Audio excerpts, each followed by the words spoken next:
I've spent almost my entire adult life in and around policing, and never before have I seen the extent of police officer shortages afflicting SAPOL and its police officers, as they are right now.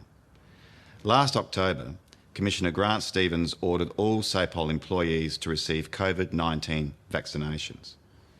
But he didn't hand down that order as the state's police chief. He issued it as the state's COVID-19 coordinator, using controversial powers under the Emergency Management Act. Last year, I wrote to the Commissioner requesting the specific government health advice on which he based his order. That request was ignored.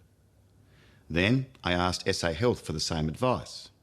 Again, the request was ignored. More cops have been off the job now than ever before. At one stage in January, we had almost 400 officers not working, owing to a combination of the vaccine mandates and SAPOL continuing to place fully vaccinated cops into quarantine. And that figure didn't even include the hundreds of cops who, for 2 years, have been on COVID-related duties, forced to act as proxy SA Health workers.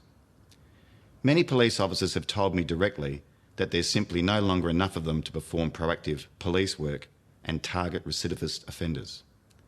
On the police front line, we know, and SAPOL should know, this presents significant risks to the community. The public is seeing the effects of this every day, with frequent news reports of violent knife and gun crimes. It's madness. Prime Minister Scott Morrison has gone on record stating the federal government health advice didn't recommend these mandates. So why is Grant Stevens' health advice different? And why won't he show the SA community what it is? Countries all over the world have started to scrap all their restrictions and their vaccine mandates. Why is South Australia going headlong in the opposite direction?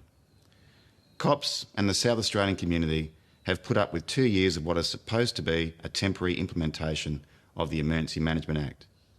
It's time for this emergency to end, it's time for the Commission to go back to running the police force, and it's time for cops to be back on the front line battling crime and disorder. That's where the community desperately wants and needs them.